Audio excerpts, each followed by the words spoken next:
Welcome back, fellow travelers of Middle-earth, to another epic journey through the Professor's vast legendarium. Before we settle in for tonight's tale, I'd love to know where in the world you're joining me from and what time it is as you prepare for this remarkable story. Whether you're listening with your evening tea in England, your morning coffee in Australia, or perhaps, like so many in our community, letting this tale carry you gently towards sleep somewhere across the globe, you're all welcome in our fellowship of storytelling.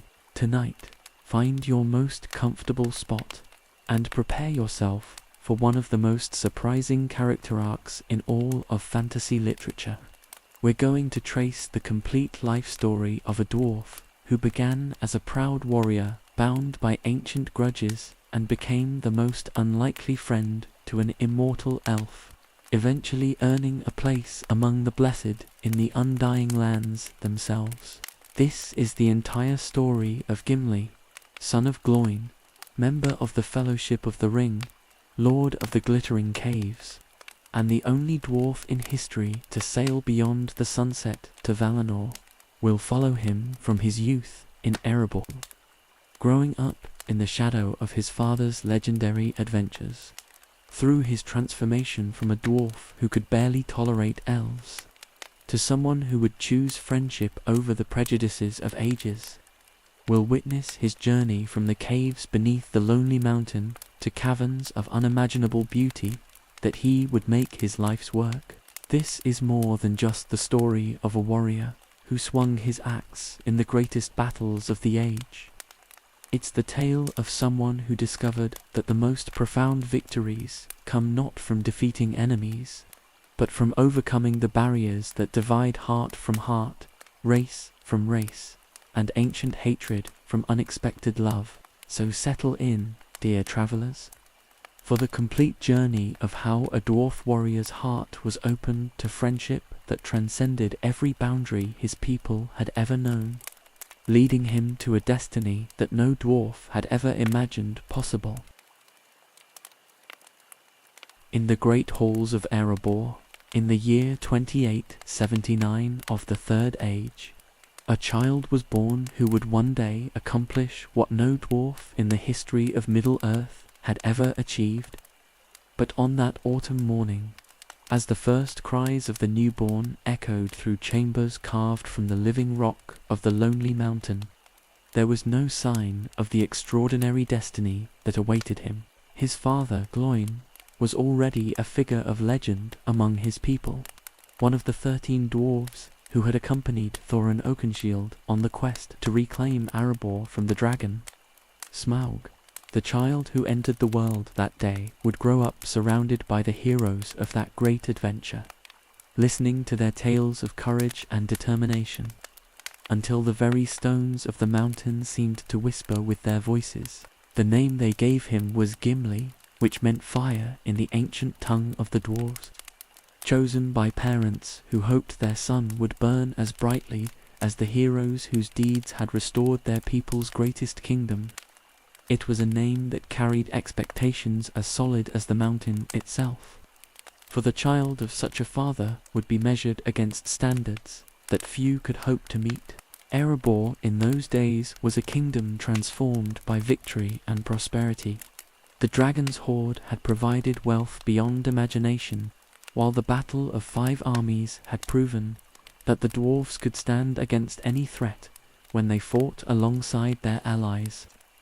The halls that had echoed with silence and death for decades now rang with the sounds of hammers and songs, as craftsmen worked to restore their realm to its ancient glory. Gimli's earliest memories were filled with the wonders of this restored kingdom. He played in corridors carved by master stoneworkers whose skills had been passed down through generations, walked past forges where weapons and jewelry were created that surpassed even the legendary works of elder days.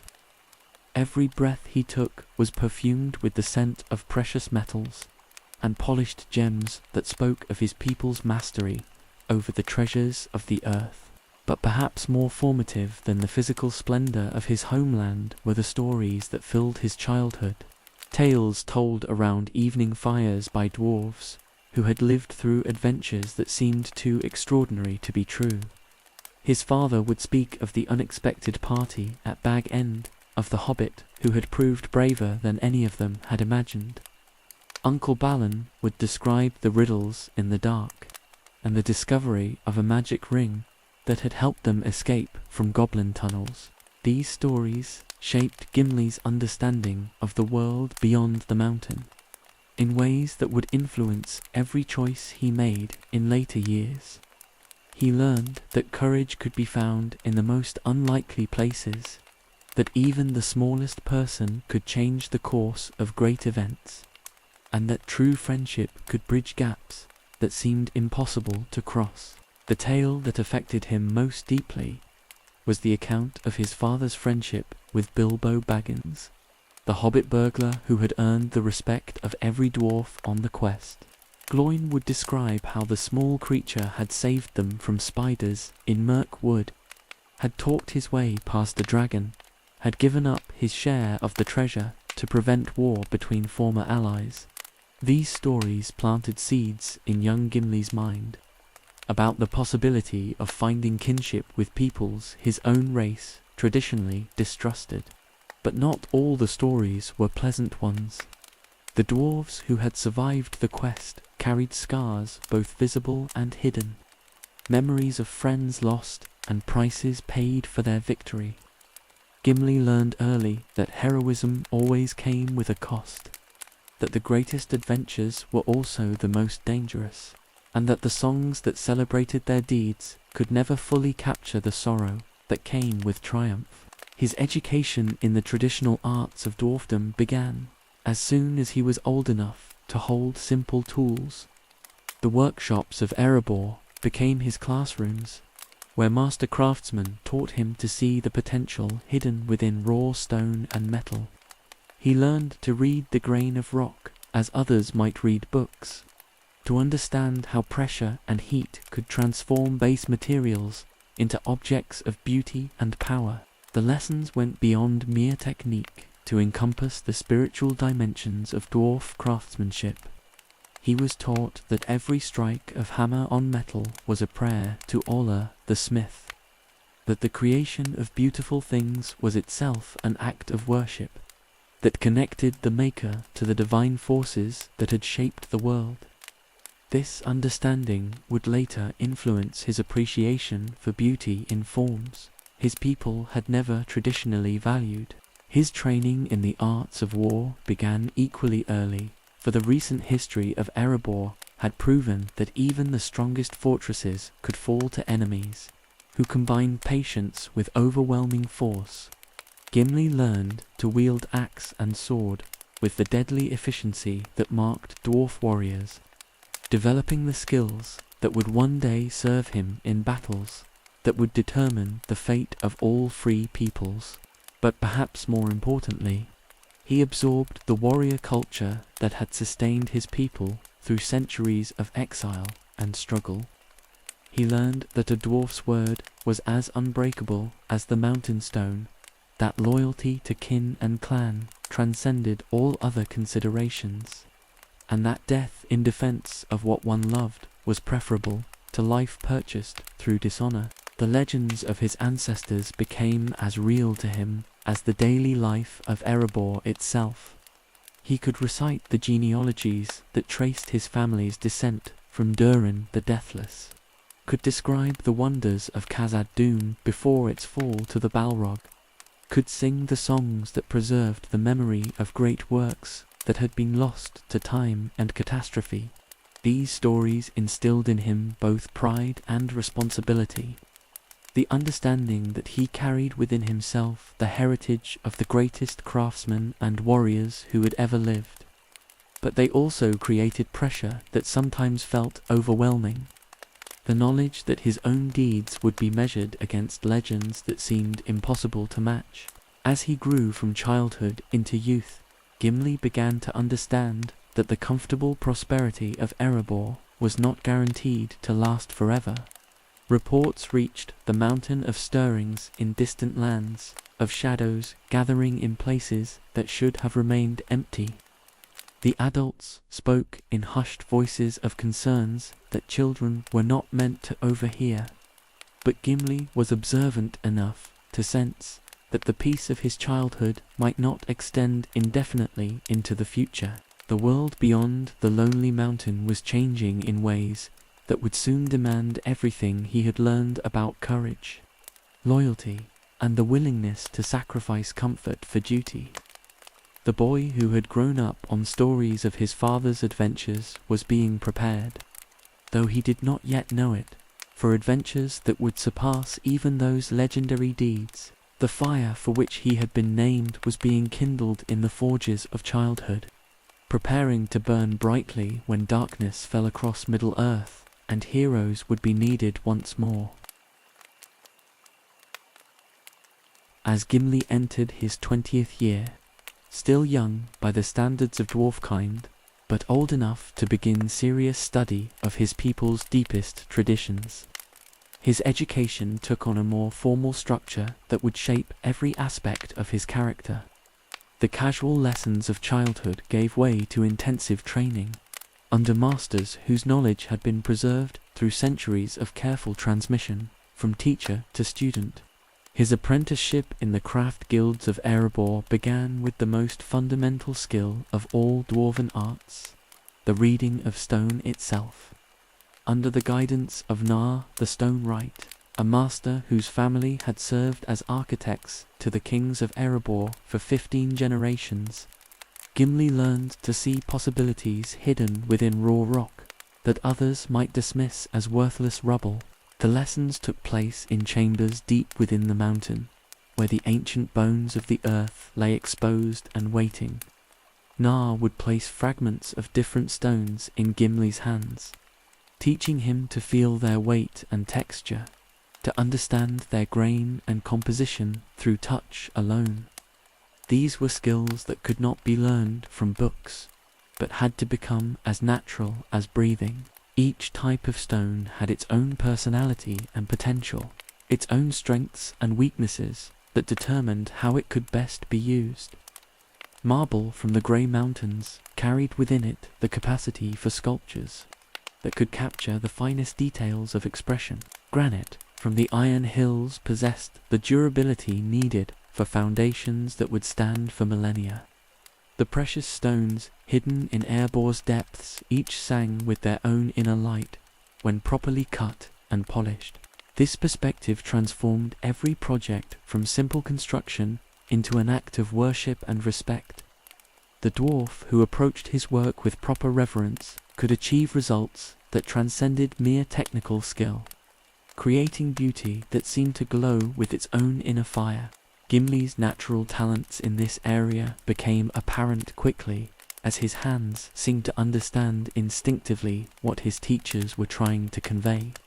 He could sense the internal structure of stones before they were broken open, could visualize finished sculptures while looking at rough blocks that appeared shapeless to others. His training in metalwork began simultaneously under the direction of Telchar's heir, a master smith whose lineage stretched back to the greatest craftsmen of the First Age. The forges of Erebor had been rebuilt using techniques preserved from the ancient days, creating workshops where the greatest weapons and jewelry in Middle-earth could be crafted.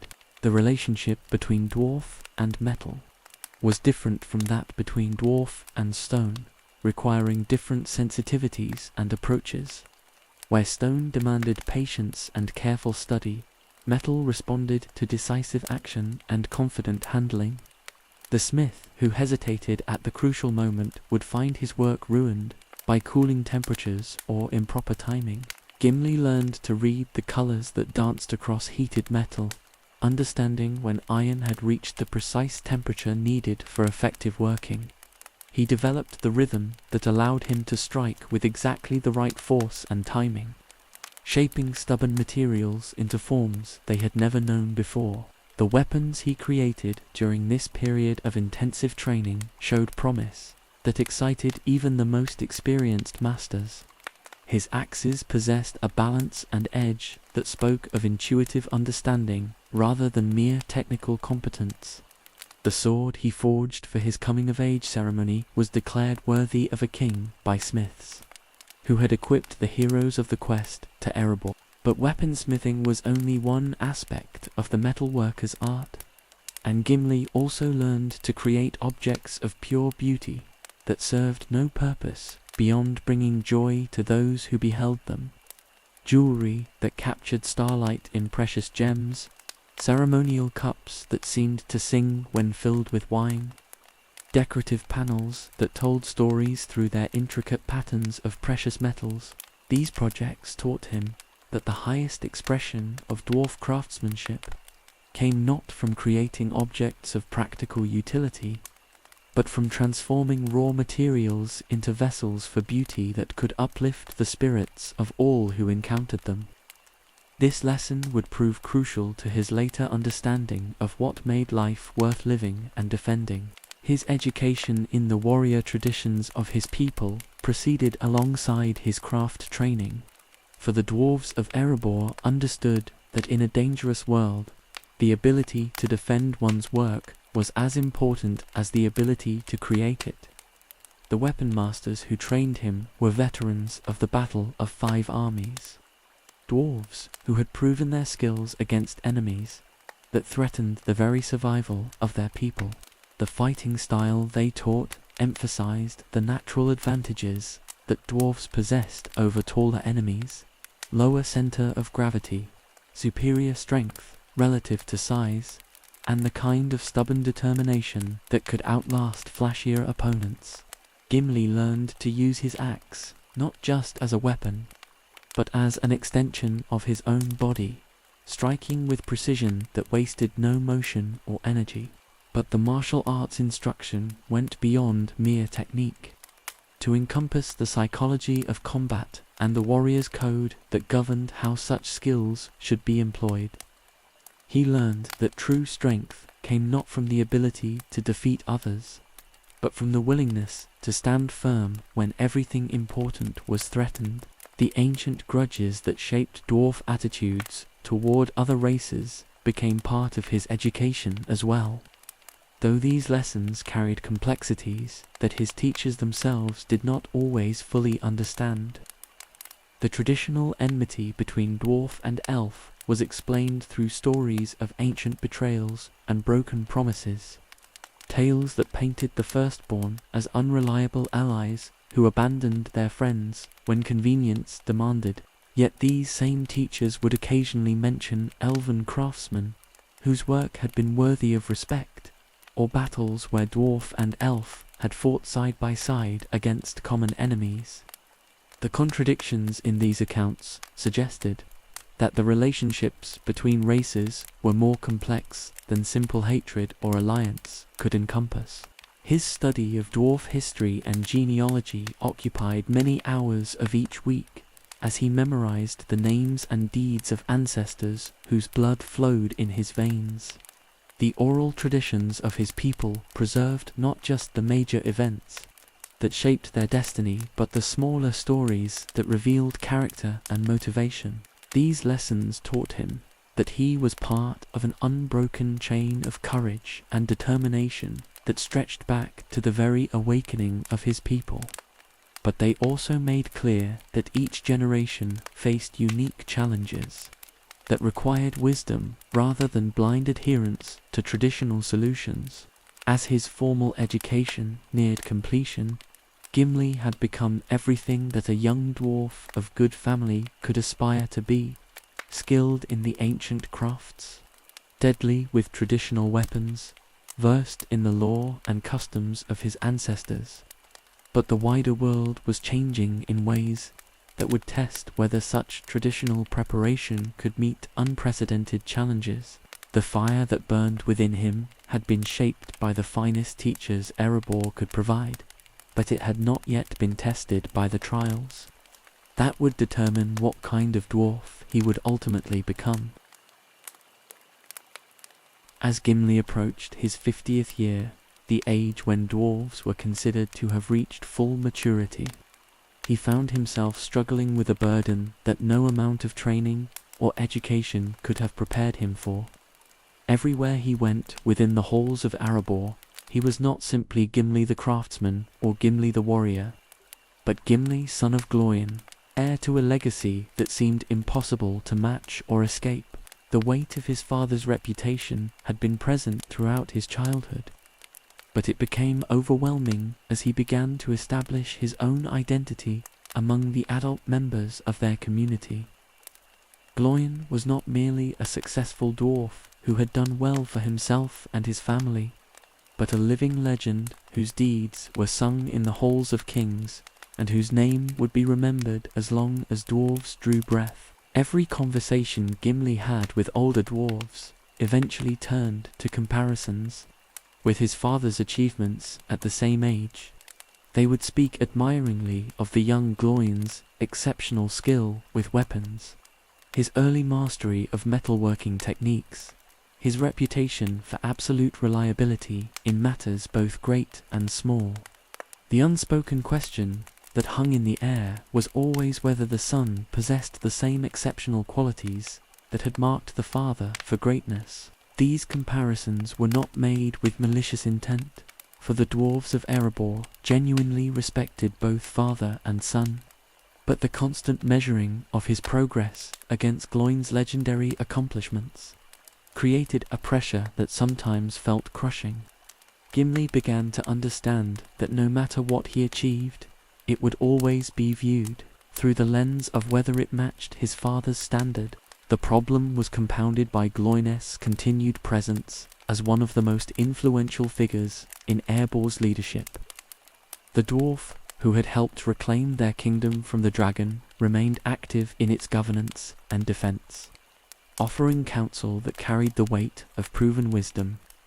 Gimli could not simply wait for his father to step aside and create space for his own reputation to develop independently. His relationship with Gloin during this period was marked by love and respect, but also by the inevitable tensions that arise when exceptional fathers and ambitious sons must find ways to exist in the same limited space. The older dwarf was proud of his son's accomplishments and never deliberately overshadowed him, but his very presence seemed to diminish everything Gimli attempted to achieve. The weapons Gimli forged were declared excellent by the masters who examined them, but always with the qualifier that they showed promise of eventually matching the legendary axes that Gloin had crafted in his youth.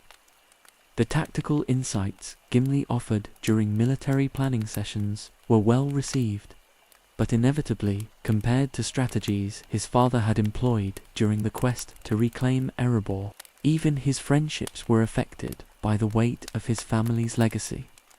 Other young dwarves treated him with a deference that had nothing to do with his personal qualities and everything to do with his bloodline. Some sought his friendship, hoping to gain access to his father's influence, while others kept their distance to avoid seeming like social climbers. This isolation drove Gimli to spend increasing amounts of time in the deepest parts of the mountain, working on projects that allowed him to express his creativity without constant comparison to family achievements. He developed a particular talent for carving decorative reliefs that told stories through intricate stonework, creating narrative sculptures that combined technical mastery with artistic vision. These solitary projects became his refuge from the expectations and assumptions that followed him through the more public areas of Erebor. In the quiet chambers where he worked alone with stone and chisel, he could simply be himself rather than the latest link in a chain of legendary accomplishments. But even this private satisfaction was tinged with frustration, for he understood that his most personal achievements would remain largely unrecognized as long as he remained in his father's shadow. The beautiful works he created were praised by those who saw them, but they were viewed as interesting hobbies, rather than serious contributions to his people's cultural heritage.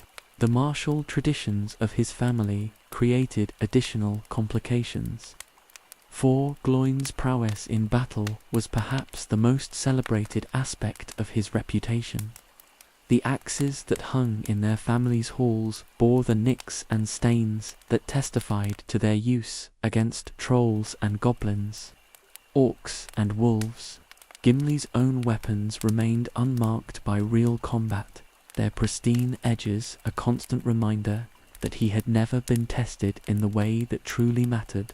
This lack of combat experience was not unusual for dwarves of his generation, for the victory at Erebor had brought unprecedented peace to their region, but it meant that the one area where he might have proven himself equal to his father remained closed to him by the very success of Gloin's generation in creating a secure homeland. Gimli found himself in the peculiar position of hoping for dangers that would allow him to demonstrate his courage, while simultaneously understanding that such dangers would threaten everything his father's generation had worked to protect.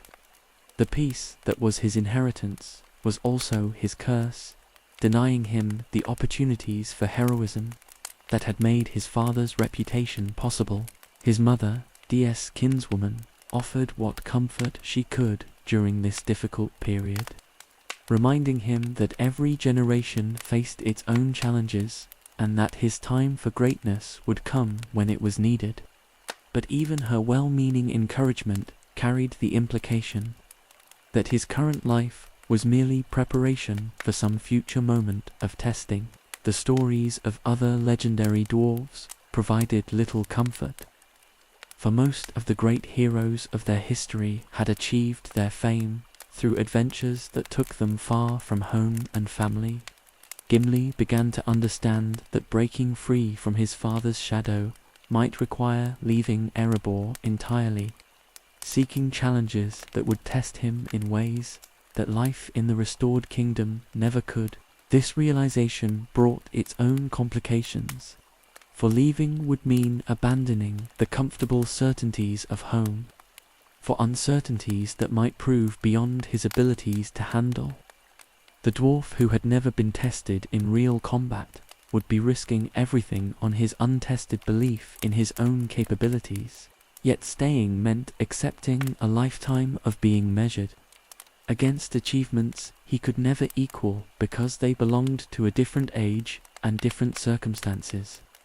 The choice between safety and potential glory was not one that tradition provided clear guidance for resolve. As reports began reaching Erebor of stirrings in the wider world, of shadows gathering in distant places, and ancient evils beginning to stir once more, Gimli began to sense that his moment of testing might be approaching sooner than expected.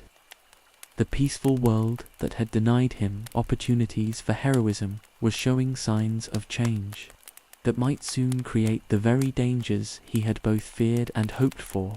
The fire that burned within him would soon have fuel to feed upon, though the challenges ahead would prove greater than anything his father's generation had faced, requiring not just individual courage but the wisdom to overcome prejudices that had divided the free peoples for centuries. The summons that would change the course of Gimli's life arrived at Erebor in the early autumn of 3018, carried by messengers whose urgency spoke of crises that could no longer be ignored or delayed.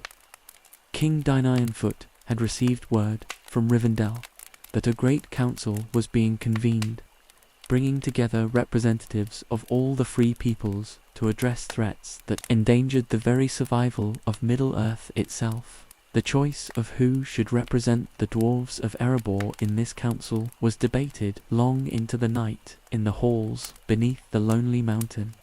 Many voices argued for sending the most experienced diplomats, dwarves whose wisdom and proven judgment could be trusted in negotiations that might determine their people's fate for generations to come. But Gloin's voice carried particular weight in these discussions, for he alone among them had travelled widely enough to understand the broader currents that shaped events beyond their mountain home. His argument was simple but compelling. This council would not be resolved through conventional diplomacy. but would require representatives who possessed both courage and the flexibility to adapt to circumstances that no amount of experience could prepare them for. When the final decision was made, it surprised many who had expected the delegation to consist entirely of elder statesmen and proven leaders. Gloin himself would lead their representation, bringing the wisdom of his years and the respect his name commanded throughout Middle-earth. But he would be accompanied by his son, Gimli, whose inclusion spoke to recognition that the challenges ahead might require strength and determination more than diplomatic experience. For Gimli, the selection was both the opportunity he had been unconsciously hoping for and a terrifying prospect that made him question whether he possessed the qualities necessary for such responsibility.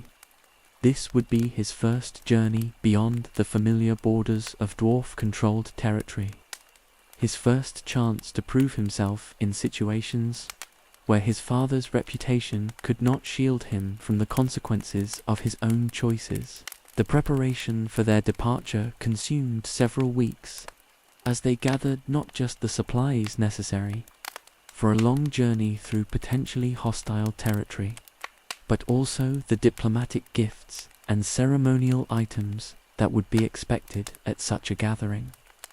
The axes they carried were not just weapons, but symbols of their people's martial traditions, crafted by master smiths to demonstrate the continued excellence of dwarf metalwork. The journey from Erebor to Rivendell took them through landscapes that Gimli had never seen before, regions where the influence of his people was distant memory rather than current reality.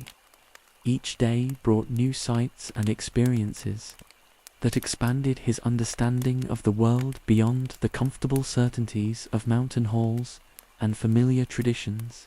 His father proved to be an excellent traveling companion during this extended journey, sharing knowledge and observations that helped Gimli understand the political and cultural complexities they would encounter at the council. Gloin's stories of his previous adventures provided context for the places they passed through, connecting current geography to historical events that had shaped the development of different peoples and kingdoms.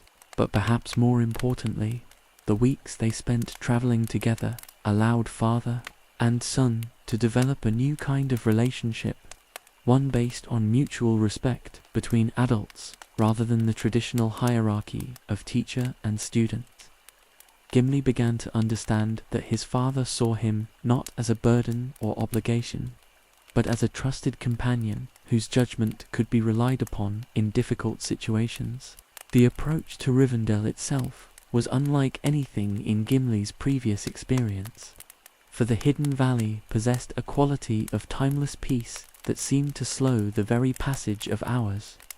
The architecture they encountered challenged every assumption he had developed about what constituted proper construction, with buildings that seemed to grow from the landscape rather than being imposed upon it. His first reaction to elven craftsmanship was skeptical, for the flowing lines and organic integration with natural surroundings violated every principle of dwarf construction he had been taught to value, where dwarf buildings proclaimed their maker's dominion over stone and metal. Elven structures seemed to whisper of harmony between artificial creation and natural beauty. But honest observation forced him to acknowledge that the results were undeniably impressive, even if the methods used to achieve them remained foreign to his understanding. The bridges that spanned streams without apparent support, the towers that rose like prayers given physical form, the gardens where flowers bloomed in defiance of seasonal expectations, all demonstrated mastery over their materials that was difficult to dismiss as inferior technique. His introduction to Elrond and the other leaders gathered for the council tested every diplomatic skill he had learned during his preparation for this mission. The Lord of Rivendell received them with courtesy that was both genuine and carefully measured, acknowledging their importance while maintaining the dignified authority that marked true leadership. the representatives of other peoples who had gathered in response to the summons presented Gimli with his first opportunity to observe non-dwarven cultures from close proximity.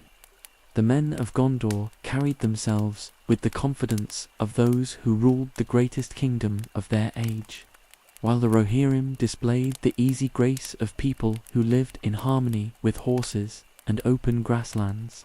But it was his first encounter with elves as individuals, rather than distant figures of legend, that challenged his preconceptions most directly. The beings he had been taught to view as unreliable allies and fair-weather friends proved to be complex personalities whose wisdom and courtesy were difficult to reconcile with traditional dwarf prejudices. The council itself began with revelations that transformed everything Gimli thought he understood about the nature of their current crisis. The ring that had seemed like a curious artifact from ancient days was revealed as the master weapon of the Dark Lord himself, an object of such power that its very existence threatened the independence of all free peoples. As the debate unfolded, and various proposals for dealing with this threat were considered and rejected, Gimli began to understand that conventional responses would prove inadequate to the challenge they faced. The enemy they confronted possessed resources and capabilities that dwarfed anything his people had prepared to resist, while the object that might ensure victory or defeat was too dangerous to be used by anyone who hoped to remain uncorrupted. The moment when Frodo Baggins accepted the burden of carrying the ring to its destruction marked a turning point that would reshape the remainder of Gimli's life. Here was courage of a kind that transcended physical prowess or martial skill, the willingness to sacrifice everything for a cause whose success remained uncertain at best. When the Fellowship was proposed as the means by which this impossible mission might be accomplished, Gimli found himself facing a choice that would define not just his own future, but his understanding of what it meant to serve something greater than personal or tribal interests. The prejudices and suspicions that had been part of his education, warred with recognition that some causes required setting aside traditional enmities for the sake of survival itself. His decision to join the Fellowship was made not from sudden conversion to new beliefs, but from the understanding that his people's future depended on the success of this mission, regardless of who his companions might be. The dwarf who had grown up hearing stories of elven unreliability would learn to trust his life to elven wisdom, while the warrior who had never been tested in real combat would face dangers that would challenge heroes of any race. The fire that burned within him had finally found fuel worthy of its heat, though the trials ahead would test whether traditional dwarf courage could adapt to circumstances that required new kinds of strength and wisdom. The departure from Rivendell marked the beginning of the greatest adventure of Gimli's life, though the true magnitude of what lay ahead remained hidden as the 9 companions set forth on paths that would test everything they thought they understood about courage, friendship, and the price of victory. The crisp morning air carried promises of change that none of them could fully comprehend, while the road ahead stretched toward uncertainties that would challenge not just their individual skills, but their ability to work together despite centuries of mistrust. Gimli's initial interactions with his fellow Fellowship members reflected the prejudices and assumptions he had absorbed during his upbringing in Erebor. His relationship with Legolas was marked by polite hostility that barely concealed deeper suspicions about elven reliability and commitment to shared causes. The woodland elf's easy grace and seemingly effortless competence with bows and blades struck the dwarf as somehow artificial, lacking the honest weight and substance that marked truly dependable allies. Yet even in those early days of travel, careful observation began to chip away at some of his preconceptions. Legolas proved to be an invaluable scout whose keen senses often detected dangers before they could threaten the company. His knowledge of the wildlands through which they traveled was both extensive and practical, based on centuries of experience rather than mere academic study. The hobbits presented Gimli with his first real challenge. Two traditional dwarf assumptions about the relationship between size and courage. Frodo's quiet determination in carrying a burden that would have crushed stronger spirits commanded respect that had nothing to do with physical prowess. Sam's loyalty to his master revealed depths of devotion that matched anything celebrated in dwarf songs about friendship and duty. Even Merry and Pippin, who seemed to treat their journey as an extended adventure rather than a desperate mission, displayed moments of insight and courage that suggested hidden strengths beneath their cheerful exteriors. Their ability to maintain hope and humor in the face of growing darkness provided a kind of spiritual sustenance that proved as valuable as any weapon or skill. His relationship with Boromir was complicated by recognition of shared values that transcended racial differences. The son of Gondor embodied the warrior traditions that Gimli respected, approaching their mission with the same combination of practical skill and absolute commitment that marked the best dwarf fighters. Their conversations during the long days of travel revealed common ground in their understanding of duty and the prices that honor sometimes demanded. Aragorn's leadership during this phase of their journey demonstrated qualities that gradually earned even Gimli's grudging respect. The ranger's knowledge of hidden paths and forgotten routes proved invaluable as they sought to avoid the attention of enemies, whose numbers seemed to grow with each passing day. His ability to make difficult decisions under pressure showed the kind of steady judgment that effective leadership required. But perhaps most significantly, Gimli began to observe how Aragorn treated each member of the Fellowship according to their individual strengths and needs, rather than according to racial stereotypes or traditional hierarchies. The future king showed the same respect for hobbit concerns as for the council of wizard or elf, creating an atmosphere where each voice could be heard and valued. The approach to the Misty Mountains brought both anticipation and growing unease, as weather conditions and enemy activity combined to force choices that none would have made willingly. The attempt to cross the Red Horn Pass ended in failure. That demonstrated how even natural forces seemed to be turning against their mission, creating obstacles that could not be overcome through courage or skill alone. When the decision was finally made to attempt passage through the mines of Moria, Gimli felt a surge of excitement that overshadowed his companions' obvious reluctance. Here was an opportunity to show them the greatest achievement of dwarf civilization, to demonstrate through direct experience the magnificence that his people could create when their skills were given full expression. His enthusiasm was infectious enough to lift some of the gloom that had settled over the company as other options were eliminated, and he spoke eagerly of the wonders they would encounter in the great halls beneath the mountains, the bridges that spanned vast chasms, the chambers carved from living rock that could hold thousands of people, the intricate stonework that had been perfected over centuries of patient craftsmanship. But his excitement was tempered by awareness that Moria had been abandoned for decades, evacuated after the awakening of an evil that had made the ancient kingdom too dangerous for habitation. The expedition led by Balin to reclaim their ancestral home had departed Erebor with high hopes and careful planning, but no word had been received from them for years. The discovery of Balin's tomb shattered Gimli's heart in ways that no physical wound could have matched, confronting him with evidence that his people's attempt to reclaim Moria had ended not in triumph, but in tragedy. The Lord, who had been like an uncle to him, whose stories had helped shape his understanding of courage and adventure, lay dead in a chamber that had become a monument to failed hopes rather than restored glory.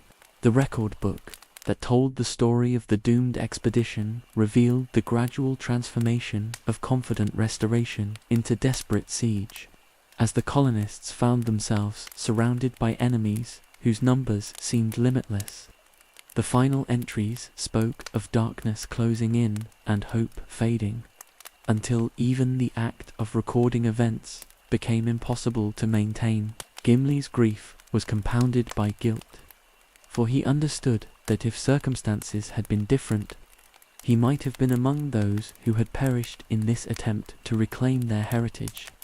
The adventure he had longed for had been experienced by others who had paid the ultimate price for their courage and determination. The attack that followed their discovery of the expedition's fate transformed grief into immediate danger, as the creatures that had destroyed Balin's company emerged from the depths to threaten the Fellowship with the same doom. The running battle through Moria's corridors became a nightmare flight where survival depended on speed and luck rather than martial skill. Gimli fought with the desperation of someone defending not just his own life, but the memory of friends whose deaths demanded vengeance, his axe striking with precision born of rage and sorrow. But even dwarf fury could not overcome the sheer numbers of enemies that seemed to emerge from every shadow and crevice. The loss of Gandalf at the bridge of Khazad-dûm completed the transformation of what should have been a homecoming into a catastrophe that would haunt Gimli for the remainder of his days. The kingdom he had hoped to show his companions as proof of dwarf greatness had become, instead, a tomb that claimed even the wizard whose wisdom had guided their steps. As they emerged from Moria into the light of Lothlorien, Gimli carried within himself not just grief for specific losses, but a new understanding of the costs that heroism demanded and the fragility of even the greatest achievements when faced with evil that would not yield to courage alone. The crossing into Lothlorien came at a moment when Gimli's grief threatened to overwhelm his ability to continue the mission, his heart heavy with loss and his mind clouded by images of fallen kinsmen, whose deaths seemed to mock everything he had believed about dwarf resilience and strength. The golden wood that stretched before them seemed almost mockingly beautiful after the horrors they had witnessed in Moria's depths, its serenity a stark contrast to the violence and despair they had barely escaped. His initial reaction to the realm of the Golodrum was coloured by traditional dwarf suspicions about elven motivations and reliability. Here was the sort of ethereal beauty that his people had always viewed with skepticism, too removed from honest stone and metal to be trusted as anything more than elaborate deception. The trees that seemed to glow with their own inner light struck him as unnatural, while the platforms and walkways that wound between the branches violated every principle of sound construction he had been taught to value. The guards who intercepted them at the borders of the Golden Realm embodied everything that traditional dwarf prejudice had prepared him to distrust about elven character. Holder and his companions moved with fluid grace that seemed almost supernatural, spoke in voices that carried musical qualities no mortal throat should have been able to produce, and regarded the Fellowship with the kind of cool assessment that suggested judgment was being passed according to standards the subjects could never hope to understand. Yet even in those first tense moments of encounter, Gimli began to notice details that challenged his preconceptions about elven arrogance and unreliability. The guards' questions were probing but not insulting, their caution born from genuine concern for their realm's security rather than simple hostility toward strangers. When Legolas vouched for his companion's trustworthiness, the response was respectful consideration rather than dismissive rejection. The journey deeper into Lothlorien revealed wonders that forced Gimli to reconsider everything he thought he understood about the relationship between artificial creation and natural beauty. The pathways that seemed to flow organically between the trees were revealed upon closer inspection to be the products of careful planning and skillful execution, demonstrating mastery over their materials that equaled anything achieved in the halls of Erebor. The Maloran trees themselves challenged his understanding of what constituted worthy craftsmanship, for their golden leaves and silver bark had been shaped by elven influence over centuries rather than carved from lifeless stone. Here was an approach to creation that worked with existing materials, rather than imposing predetermined forms upon them, achieving results that possessed both structural integrity and living beauty. But it was his first sight of Galadon that truly began to crack the foundations of his inherited prejudices. For the great tree city that rose before them demonstrated architectural achievement that demanded respect regardless of the methods used to create it. The platforms that spiraled around the massive trunk were both functional and beautiful, providing living space that seemed to float among the branches, like something from the most optimistic dwarf dreams. The scale of the construction impressed him despite his efforts to remain critical, for the engineering challenges involved in building at such heights and in such harmony with living trees required skills that few cultures had ever developed. The solutions that had been implemented showed the same kind of patient attention to detail that marked the finest dwarf stonework, adapted to materials and conditions that his own people had never needed to master. His audience with Galadriel and Celeborn in the heart of their realm marked the moment when Gimli's transformation from prejudiced dwarf to something approaching wisdom truly began. The Lady of Lothlorien was unlike any being he had ever encountered, possessing beauty that transcended physical appearance, to encompass depths of knowledge and compassion that had been accumulated across ages of the world. When she looked upon him with eyes that seemed to see not just his surface thoughts, but the deepest foundations of his character, Gimli felt both exposed and strangely comforted. Here was someone whose wisdom had been earned through experiences that dwarfed his own brief life, yet her attention carried no trace of the condescension he had expected from elven nobility. The conversations that took place during their stay in Lothlorien challenged every assumption Gimli had developed about elven character and motivations. Galadriel spoke of the ancient friendship between their peoples with genuine sorrow for its decline, revealing knowledge of dwarf history and culture that was both extensive and respectful. Her questions about Moria and its fate demonstrated understanding of what the Lost Kingdom had meant to his people that went far beyond mere political calculation. Most significantly, she treated his grief for Balin and the fallen expedition with the same respect she might have shown for the loss of her own kindred, acknowledging the reality of dwarf courage and sacrifice without patronizing qualification. Her words carried comfort that was both genuine and effective, helping him process losses that had threatened to break his spirit entirely. The gifts she offered during their departure from Lothlorien marked the completion of a transformation that Gimli himself was only beginning to understand.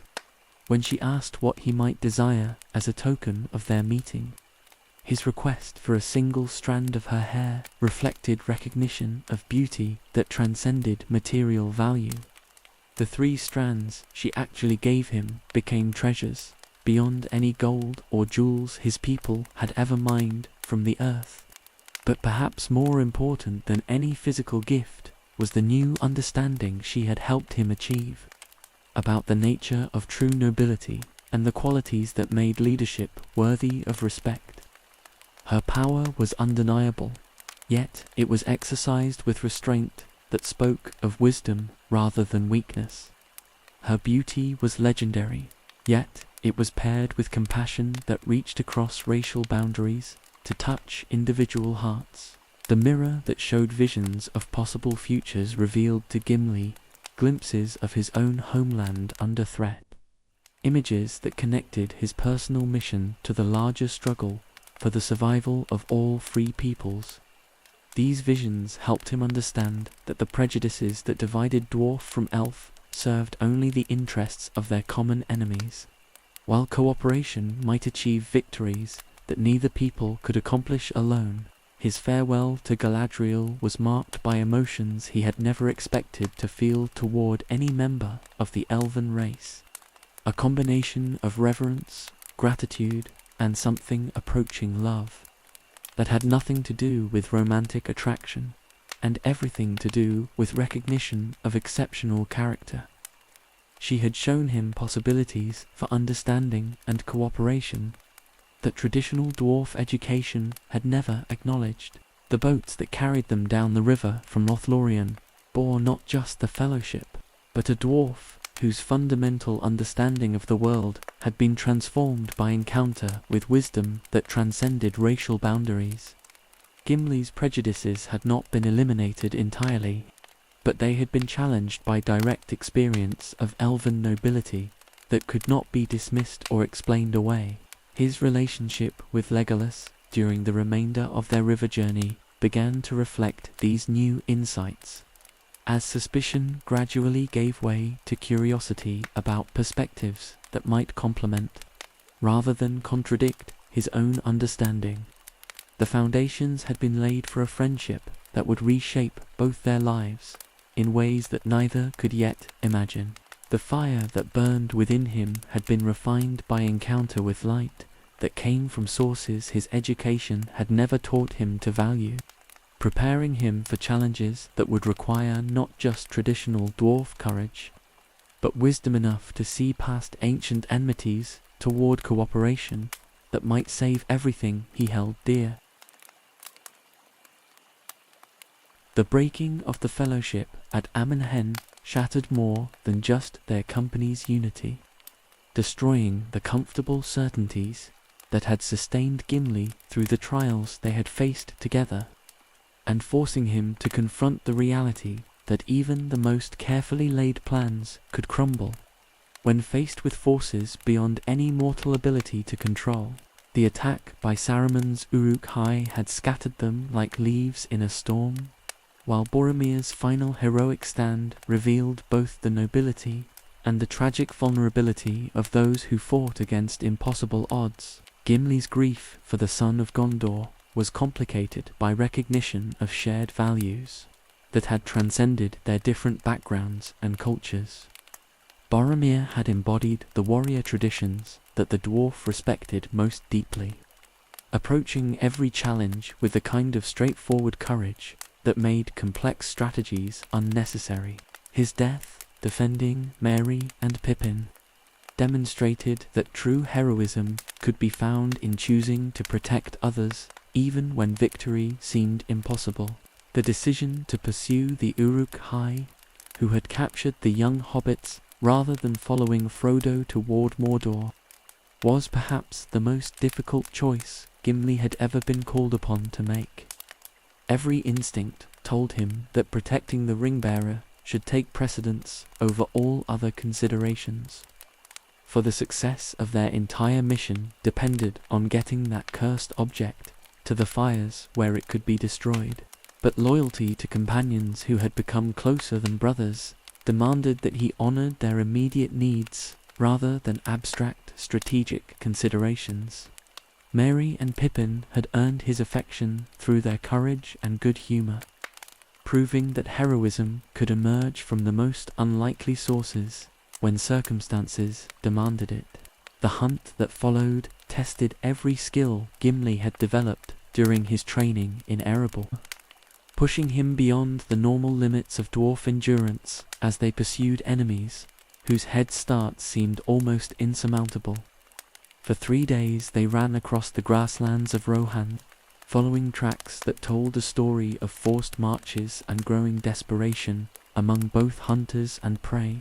It was during this desperate chase that his relationship with Legolas began to evolve from polite cooperation toward something approaching genuine friendship, as shared hardship and common purpose gradually wore away the barriers that centuries of racial mistrust had erected between their peoples.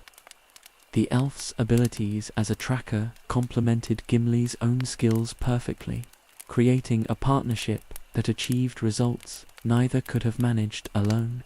Legolas possessed sensory capabilities that bordered on the supernatural, able to detect signs invisible to mortal eyes and hear sounds that would have been lost to less keen perception. His knowledge of the wild lands through which they traveled provided context that helped them maintain their pursuit even when the trails seemed to vanish entirely. But perhaps more importantly, the elf's steady presence and quiet confidence helped sustain Gimli's spirits during moments when the task seemed hopeless and their friend's fate appeared sealed, where traditional dwarf stubbornness might have driven him forward through sheer determination alone. Legolas provided the kind of reasoned optimism that made continued efforts seem worthwhile, rather than merely desperate. The physical challenges of their pursuit also revealed how well their different capabilities complemented each other in practical terms.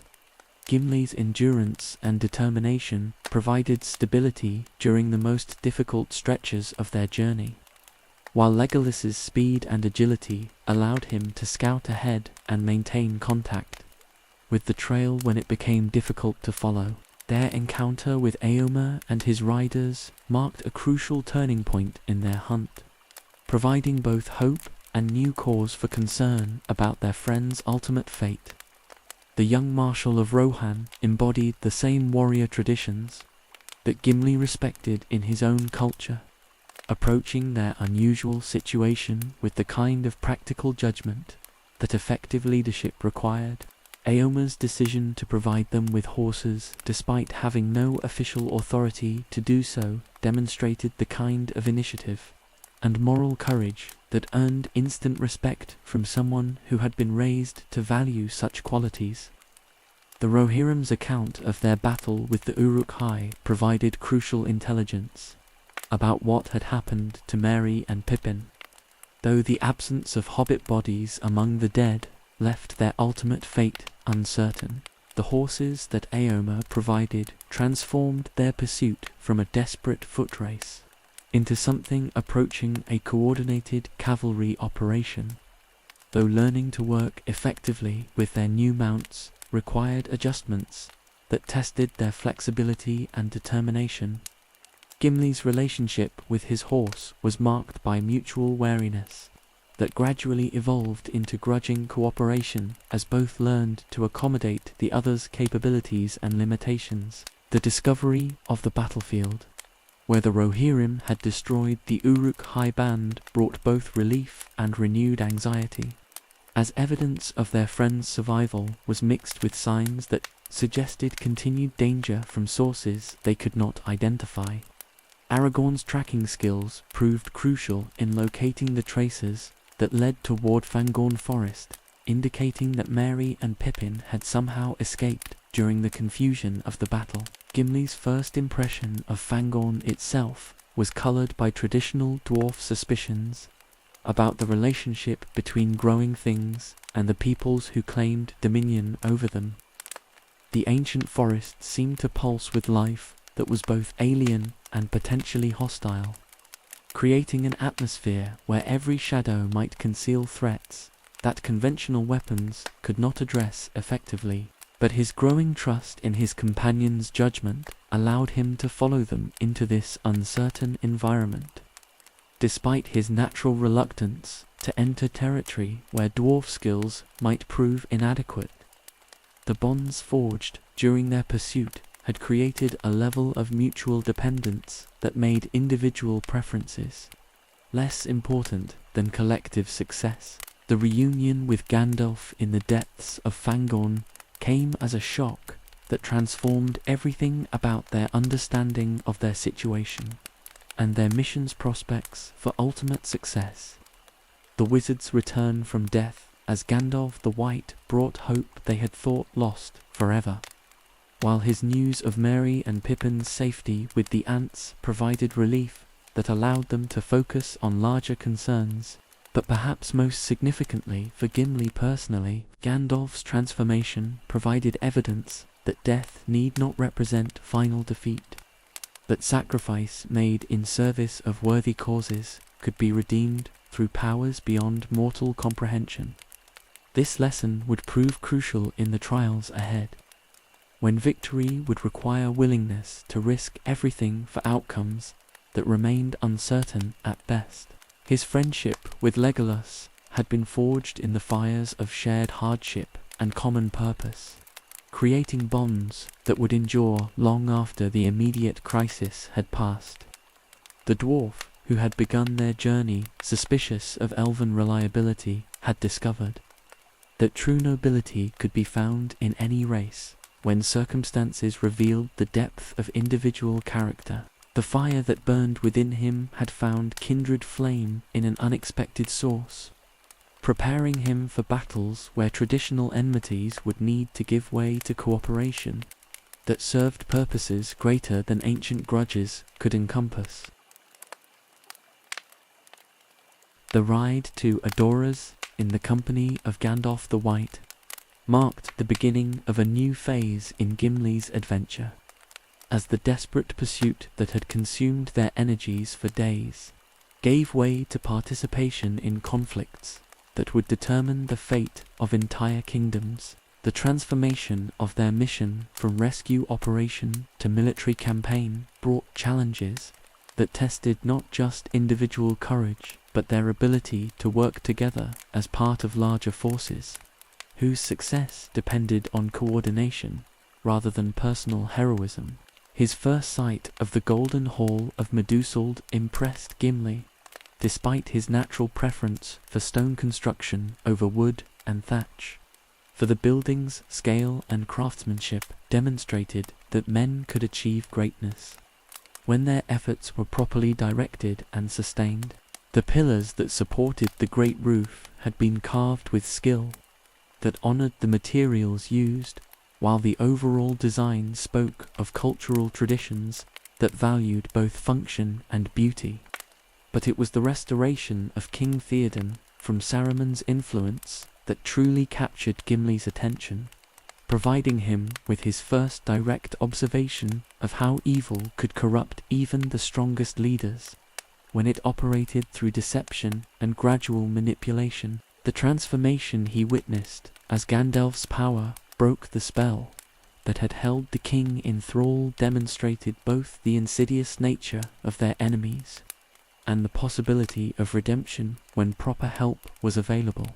The decision to make their stand at Helm's Deep rather than remaining in the vulnerable position of Adoras reflected strategic thinking that Gimli could appreciate as sound military planning. The ancient fortress offered defensive advantages that could multiply the effectiveness of their limited forces, while its position controlled access routes that would be crucial to any enemy advance into the heart of Rohan. His inspection of the fortress's defenses revealed both strengths and weaknesses that would prove significant during the battle to come. The walls were solid and high, built according to principles that had withstood previous sieges, while the keep provided a final refuge that could hold out, even if the outer defenses were breached. But the sheer scale of the fortification meant that their available forces would be stretched thin, creating opportunities for enemy infiltration that careful planning would need to address. The arrival of the elven warriors from Lothlorien transformed what had seemed like a desperate last stand into something approaching a fair fight, bringing not just additional numbers, but skills and experience that complemented the human defenders perfectly. Gimli's reaction to this unexpected reinforcement was complex, mixing gratitude for practical assistance with recognition that his earlier prejudices about elven reliability had been fundamentally misguided, but it was during the battle itself that his friendship with Legolas truly matured from mutual respect into something approaching brotherhood, as shared danger and common purpose created bonds that transcended every barrier their different cultures had erected between them.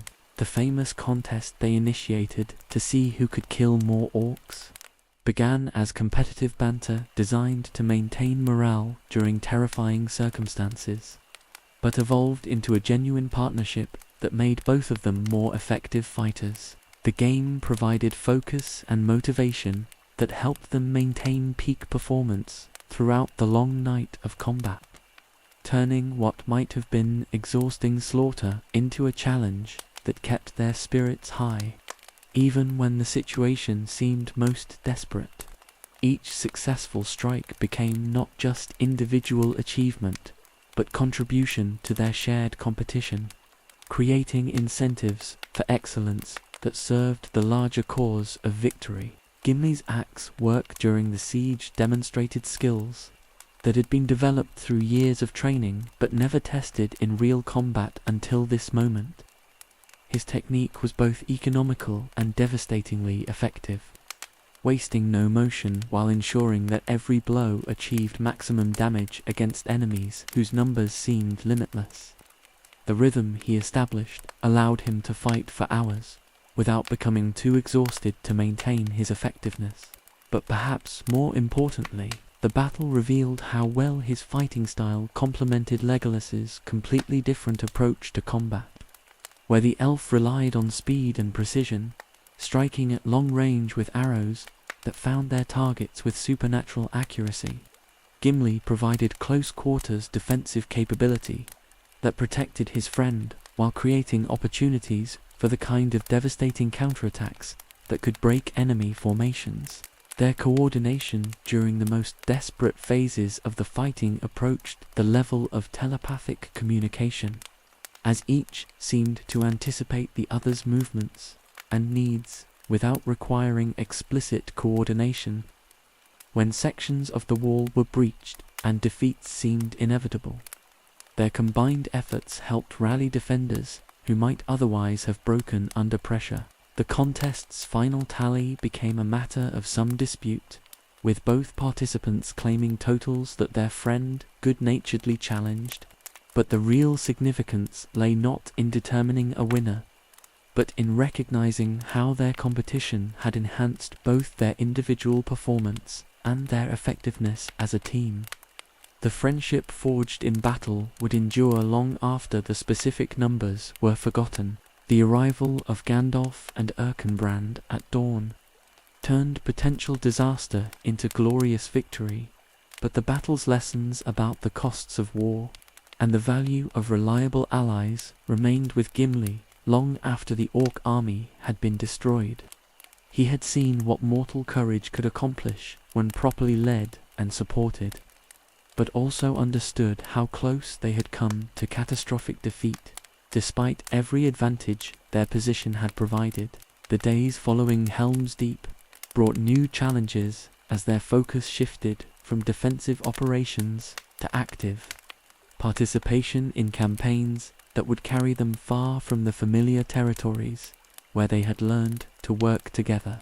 Gimli's decision to follow Aragorn through the paths of the dead represented perhaps the greatest test of his courage that did not involve direct combat, for the haunted passages beneath the mountains carried terrors that conventional weapons could not address. The journey through those ghost-filled corridors tested his resolve in ways that physical danger never could, as the spirits of oath-breaking dead pressed against his consciousness with despair that threatened to crush hope itself. Only his trust in Aragorn's leadership and his determination not to fail his companions allowed him to continue when every instinct demanded retreat from horrors that violated natural law. The muster of the dead and their march to Pelargia demonstrated what could be accomplished when legitimate authority was exercised with justice and clear purpose. but also reminded Gimli of powers that operated beyond mortal understanding or control. The ships that might have carried enemy reinforcements were instead freed to transport the men of southern Gondor to their capital's defense. The Battle of the Pelennor Fields marked the culmination of everything Gimli had learned about warfare and friendship during their long journey together. As he and Legolas fought side by side in the greatest military engagement of their age, the scale of the combat dwarfed even Helm's Deep, while the stakes involved made every individual action part of a larger struggle for the survival of civilization itself. Their partnership during this ultimate test proved even more effective than it had been during previous battles, as months of shared experience had refined their coordination to levels that seemed almost supernatural to observers. Where one fought, the other was always positioned to provide support or exploit opportunities, creating a zone of devastation that enemy forces learned to avoid when possible. The victory that followed was achieved through the sacrifice and courage of many peoples working together toward common purpose. But for Gimli personally, it represented proof that the friendship he had developed with Legolas could endure any test that circumstances might impose. The dwarf, who had begun their journey suspicious of elven character, had discovered that true brotherhood could transcend every boundary that tradition had erected between their peoples. The fire that burned within him had been joined by kindred flame, creating a partnership that would reshape both their understanding of what friendship could accomplish when it was based on mutual respect rather than mere convenience or temporary alliance. The victory at the Pelennor Fields marked not just the end of the greatest military campaign of the age, but the beginning of a new phase in Gimli's life that would test different qualities than those required for warfare. As the immediate crisis passed and the work of rebuilding began, he found himself facing choices about his future that he had never expected to confront, opportunities that would allow him to serve peace with the same dedication he had brought to the struggles of war. The offer from King Elisar to become Lord of the Glittering Caves came as both an honor and a challenge that spoke to recognition of abilities Gimli had demonstrated throughout their long journey together. Aragorn had seen how the dwarf responded to beauty in all its forms, from Galadriel's golden hair to the architectural wonders of Rivendell, and understood that someone with such appreciation for craftsmanship might find purpose in creating rather than destroying. The caves themselves were located behind the fortress of Helm's Deep, vast chambers that had been carved by water and time into formations of breathtaking beauty that few living beings had ever been privileged to witness. During the battle, Gimli had caught glimpses of crystalline formations and flowstone sculptures that suggested possibilities for development that could rival anything achieved by dwarf craftsmen in the greatest days of Khazad-dûm.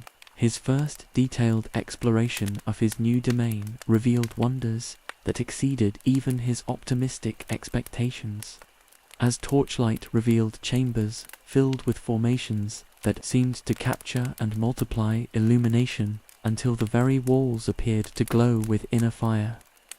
Stalactites and stalagmites had grown together over millennia to create pillars that supported vast halls where natural architecture achieved effects that deliberate construction could barely hope to match.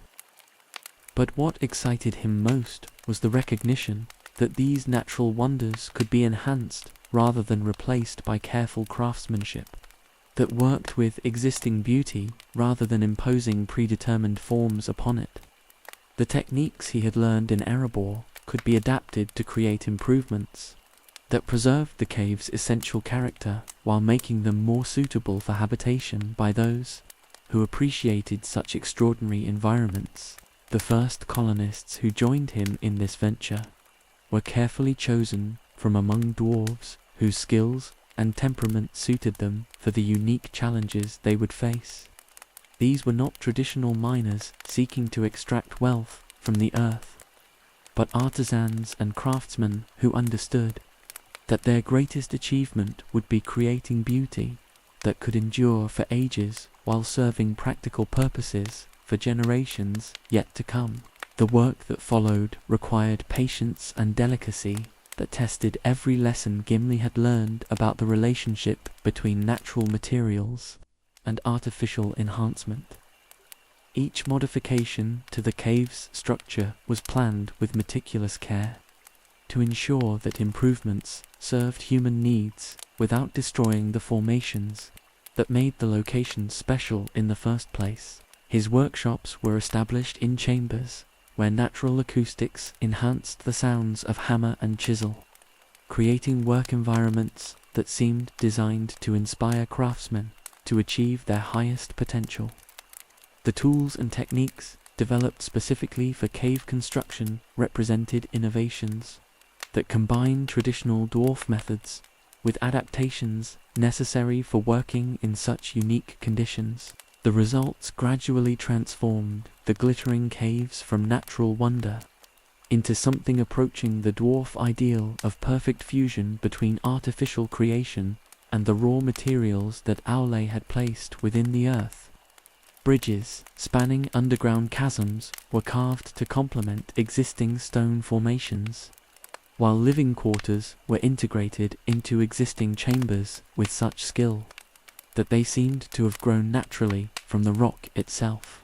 But perhaps his greatest innovation was the development of lighting systems that used mirrors and polished metal to capture and distribute illumination throughout the cave network, creating effects that made visitors feel they were walking through halls filled with captured starlight. These installations required mathematical precision and artistic vision that pushed even master craftsmen to develop new techniques and approaches. His friendship with Legolas continued to flourish during this period of construction and development, as the elf made regular visits to observe the progress being made and offer insights from his own cultural perspective on the relationship between artificial creation and natural beauty. Their conversations often lasted through entire nights, covering topics that ranged from technical details of construction to philosophical questions about the purpose and meaning of craftsmanship. Legolas's appreciation for what was being accomplished in the caves provided validation that meant more to Gimli than any formal recognition could have offered, for it came from someone whose aesthetic judgment had been formed by exposure to the greatest works of elven culture.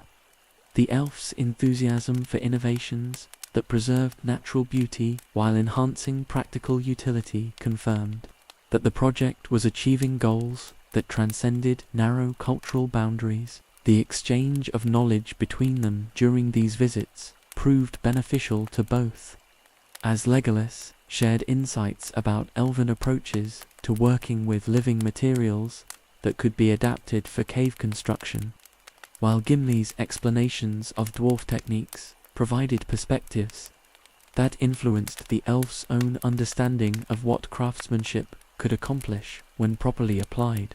Their collaboration on specific projects created works that neither could have achieved working alone, combining elven sensitivity to organic forms with dwarf mastery of stone and metal to produce results that represented genuine innovation rather than simple adaptation of existing methods. These joint creations became centerpieces of the cave's development, demonstrating possibilities for cooperation that had never been explored by previous generations. The reputation of the glittering caves gradually spread throughout Middle-earth as word of their beauty and significance reached the courts of kings and the workshops of master craftsmen. Visitors came from distant lands to witness what was being accomplished there, returning home with accounts that enhanced both Gimli's personal reputation and the broader understanding of what dwarf craftsmanship could achieve when given proper scope and support.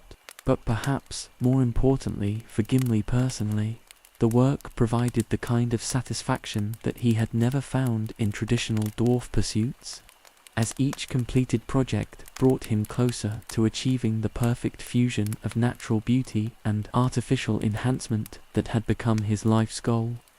The caves were becoming not just his home, but the expression of everything he had learned about the relationship between creation and destruction, beauty and utility. The community that developed around the project attracted not just dwarf colonists, but representatives of other races who found inspiration in what was being accomplished there. Men and elves worked alongside dwarves in projects that required diverse skills and perspectives, creating a model for cooperation that demonstrated possibilities for the Fourth Age that few had imagined during the dark years of war. His role as leader of this diverse community required diplomatic skills that complemented his technical expertise, as he learned to coordinate efforts among peoples whose traditions and approaches often differed significantly. The lessons in leadership he had absorbed during their journey with the Fellowship proved invaluable in managing personalities and perspectives that might otherwise have conflicted destructively. The glittering caves became both his kingdom and his masterwork, a living demonstration that the skills traditionally used for war and wealth extraction could be redirected toward creating beauty that served peace and brought joy to all who encountered it. The dwarf who had once measured success by the number of enemies slain had found purpose in creating wonders that would outlast any military victory. The fire that burned within him had found expression in illuminating darkness with carefully crafted light, transforming spaces of hidden beauty into places where friendship could flourish across every boundary that tradition had erected between the peoples of Middle-earth. The decision that would make Gimli unique among all dwarves who had ever lived came not through sudden revelation, but through the gradual accumulation of changes that marked the passing years in the Fourth Age. As decades flowed by and the peaceful prosperity of his reign over the glittering caves continued, he began to feel stirrings of restlessness that had nothing to do with dissatisfaction and everything to do with the recognition that even the most fulfilling life eventually approaches its natural conclusion. His friendship with Legolas had deepened during these years of peace into something that transcended the normal bonds between individuals of different races, becoming a connection that seemed to operate on levels that neither fully understood but both treasured beyond measure. Their regular visits and extended conversations had created shared memories and experiences that linked their lives in ways that made separation increasingly difficult to contemplate. The changes that age brought to Gimli's physical capabilities were subtle at first, barely noticeable adjustments in strength and endurance that seemed insignificant compared to the wisdom and experience he continued to accumulate. But as his 120th year approached, he began to understand that the fire which had burned so brightly within him throughout his adventures was beginning to dim in ways that no amount of determination could reverse. The prospect of decline and eventual death held no terror for someone who had faced dragons and balrogs, orcs and the living dead without flinching. But it did bring recognition that the time remaining to him was precious in ways that unlimited time could never be, creating urgency about completing projects and deepening relationships while such opportunities still existed. His conversations with Legolas during this period often touched on subjects they had previously avoided. Questions about the nature of friendship between mortal and immortal beings and the pain that such relationships inevitably brought to those who must watch their companions fade while they themselves remained unchanged. The elf's growing sorrow at contemplating Gimli's eventual passing was evident despite his attempts to conceal such feelings. It was Legolas who first mentioned the possibility that had never occurred to anyone in the long history of relations between their peoples. The idea that friendship strong enough might transcend even the restrictions that had traditionally governed passage to the undying lands. That precedent existed in the cases of the ring-bearers, mortals who had been granted permission to sail west because of the extraordinary service they had rendered and the wounds they had suffered in that service. But Gimli's case would be different, for he had never borne one of the great rings or suffered the specific type of spiritual damage that had justified Frodo's departure from Middle-earth. His claim to such unprecedented privilege would rest entirely on the friendship he had developed with one of the firstborn and the argument that some bonds were too valuable to be severed by the normal boundaries between mortal and immortal existence. The formal request that Legolas eventually submitted to the powers that governed such decisions was both carefully reasoned and deeply personal, combining legal precedent with emotional appeal in ways that demonstrated how much the possibility meant to both of them. The response, when it finally came, was both surprising and deeply moving, granting permission for the journey while acknowledging the unique circumstances that made such an exception appropriate. The years of preparation that followed this unprecedented decision were marked by emotions that mixed anticipation with sorrow, as Gimli worked to complete his responsibilities in Middle-earth while preparing for a transition that would transform everything about his existence. The glittering caves would need leadership that could maintain the vision and standards he had established, while his personal affairs required arrangement that would honor his commitments to friends and allies. His farewell visits to the places and people who had shaped his life carried weight that went beyond normal leave-taking, for he understood that these partings would be permanent in ways that conventional travel could never be. Erebor received him with honors appropriate for one of their greatest sons, while his remaining kinsmen struggled to understand a choice that seemed to violate every tradition their people had ever established. The journey to the Grey Havens was undertaken in the company of Legolas, whose own preparations for departure had been influenced by recognition that the Fourth Age belonged to mortals in ways that made continued residence in Middle-earth increasingly difficult for the firstborn. Their travel together provided opportunities for conversations that covered decades of shared experience while looking forward to possibilities that neither could fully imagine. The ship that waited at the Grey Havens was unlike any vessel Gimli had ever seen, constructed according to principles that emphasized harmony with wind and wave rather than simple efficiency in moving cargo from place to place. Its graceful lines and silver fittings spoke of craftsmanship that served beauty as much as function, creating a work of art that was also perfectly suited to its intended purpose. The other passengers who joined them for the voyage west included elves, whose long lives had encompassed multiple ages of Middle-earth's history, beings whose wisdom and experience dwarfed even Legolas's extensive knowledge. Yet they welcomed Gimli with courtesy that acknowledged both his unique status as the first dwarf to attempt such a journey, and his proven worthiness for inclusion in their company.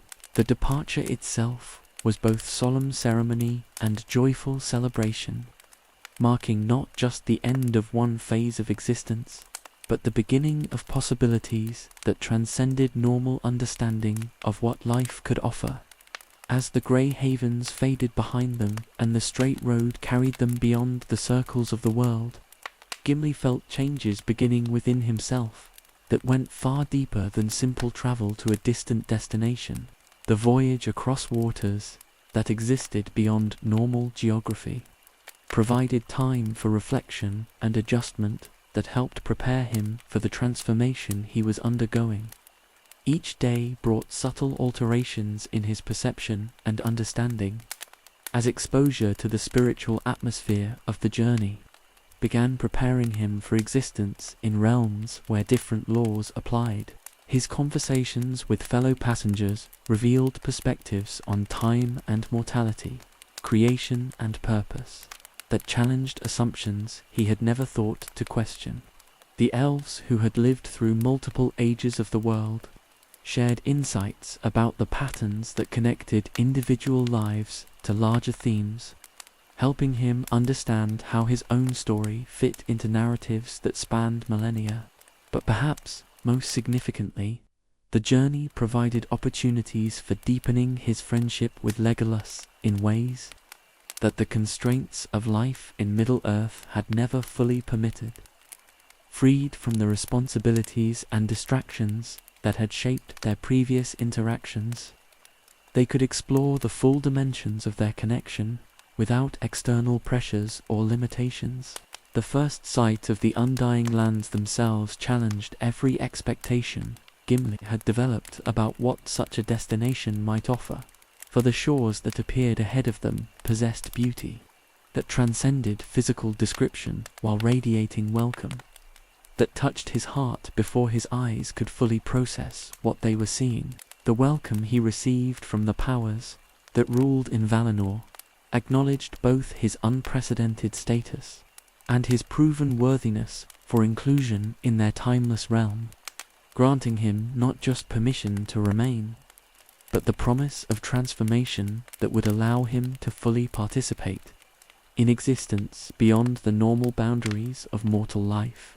The halls where he would spend eternity were crafted according to principles that combined the finest dwarf traditions with innovations that only immortal craftsmen could achieve, providing him with opportunities to continue developing his skills, while contributing to projects that would endure for ages beyond counting. The dwarf who had once measured his worth by the enemies he could slay had found ultimate purpose in creating beauty that would bring joy to inhabitants of the Blessed Realm for as long as the music of creation continued to unfold. And so we reach the end of our journey through the remarkable life of Gimli, son of Gloin, the dwarf who accomplished what no member of his race had ever achieved before or would achieve again. What emerges from this telling is not simply the biography of a warrior who fought in great battles, but something far more profound. The story of how friendship can transcend every barrier that tradition and prejudice have erected between different peoples. The arc of Gimli's existence spans nearly 140 years of the most transformative period in Middle-earth's history. From his youth in the restored halls of Erebor to his final voyage beyond the sunset to realms where time itself moves differently. Yet throughout this extraordinary journey, he remained fundamentally the same person who had learned loyalty in dwarf halls and courage at his father's knee, proving that growth and change need not require abandoning the values that define us. His transformation from a dwarf bound by ancient prejudices to someone capable of the deepest friendship with an elf represents one of the most complete character developments in all of literature. But this evolution never betrayed his essential dwarven nature. Whether swinging his axe at Helm's Deep or crafting beauty in the glittering caves, he remained true to the principles of loyalty, courage, and craftsmanship that had shaped his upbringing. The relationships he formed throughout his long life reveal the depth of his character in ways that no military victory or artistic achievement could match. His friendship with Legolas grew from mutual suspicion to brotherhood so profound that it transcended the very boundaries between mortal and immortal existence. His respect for Galadriel challenged everything he had been taught about elven character, opening his heart to beauty he had never imagined possible. Even his connections with the hobbits of the Fellowship demonstrated his ability to recognize courage and worth, regardless of size or background, proving that true nobility could be found in any people, when circumstances revealed the depth of individual character. The pattern of his achievements reveals wisdom that guided all his actions throughout both war and peace.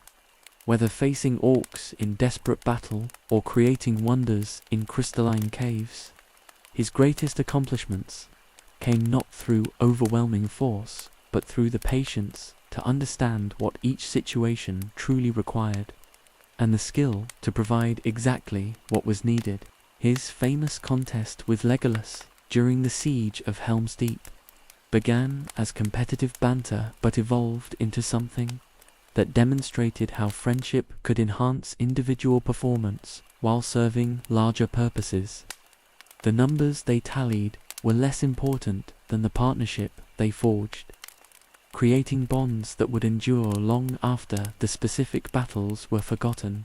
His reign as Lord of the Glittering Caves marked not just personal fulfillment, but the creation of something entirely new in Middle-earth, a place where natural beauty and artificial craftsmanship combined to produce wonders that served peace rather than war. The community that grew around his vision attracted members of all races, creating a model for cooperation that pointed toward possibilities for the Fourth Age. Perhaps most remarkably, his journey to the Undying Lands represented the ultimate triumph of friendship over every limitation that mortality and tradition had imposed. The dwarf, who had once barely tolerated elves, became the only member of his race ever granted passage to Valinor, the Undying Lands, earning this unprecedented privilege through the simple power of genuine affection that transcended racial boundaries. His legacy lives on not just in the beautiful halls he carved from living rock or the battles he helped win against overwhelming odds, but in the example he provided of what could be accomplished when hearts were opened to possibilities that narrow thinking had declared impossible.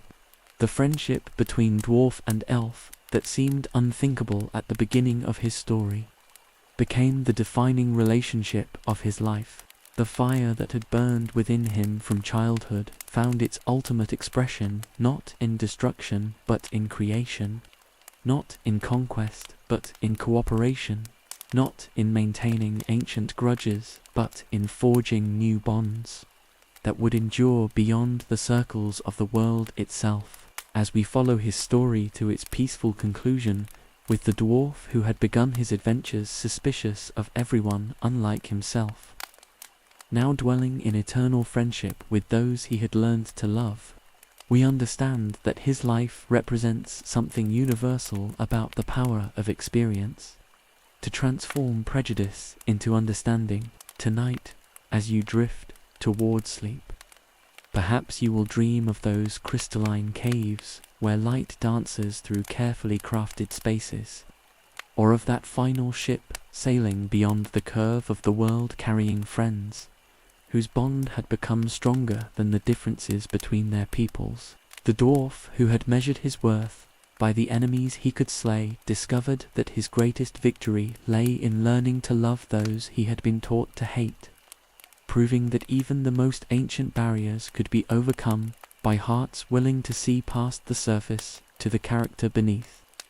Sleep well, fellow travelers, and may your own journeys lead you to friendships that transcend every boundary that fear and ignorance have built between soul and soul.